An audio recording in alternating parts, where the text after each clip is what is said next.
हरे कृष्णा। आप देख रहे हैं ट्रू मीडिया का ज्योतिष विज्ञान। हिंदू धर्म में शादी के बाद महिलाओं की कलाई में चूड़ियों का विशेष महत्व है। कांच और लाख की चूड़ियां महिलाओं में शादीशुदा या सुहाग की निशानी है। बता दें कि हिंदुओं में सुहाग की चीज़ों को लेकर बहुत ही नियम माने जाते हैं। लोग कभी भी और कहीं भी चूड़ियां कंगन नहीं उतार और पहन सकते। चूड़ियाँ और कंगन को आप हिंदू माह के इन दिन और माह में नहीं पहन और उतार सकते।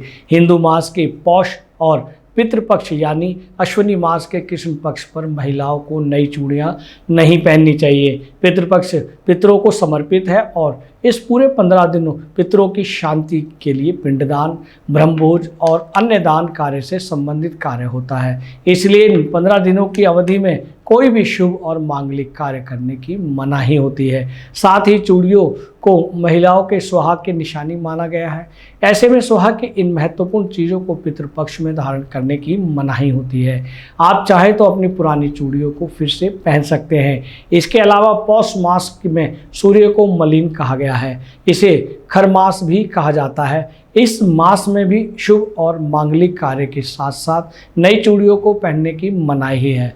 मास के अलावा यदि परिवार में किसी की मृत्यु हो गई है और सूतक समय चल रहा हो तो भी लोगों को नई चूड़ियां नहीं पहननी चाहिए। सूतक के दौरान बहुत सी जगहों पर लोग नई बिंदी, सिंदूर और नेल पॉलिश जैसी जरूरी सुहाग की चीज़ें नहीं लगाते।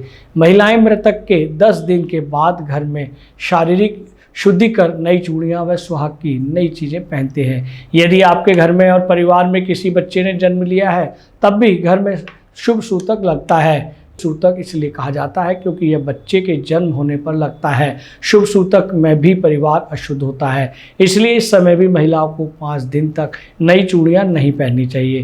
दोस्तों, ये जानकारी आपको कैसी लगी? हमें आपके भावपूर्ण कमेंट्स की आवश्यकता है और जिन साथियों ने इस चैनल को सब्सक्राइब नहीं किया है वो सब्सक्राइब अवश्य कर ले। हरे कृष्णा। ये वीडियो YouTube पर देख रहे हैं तो हमारे चैनल को सब्सक्राइब करें और बेल आइकन को दबाना ना भूलें। अगर आप Facebook पर ये वीडियो देख रहे हैं तो हमारे पेज को लाइक करें।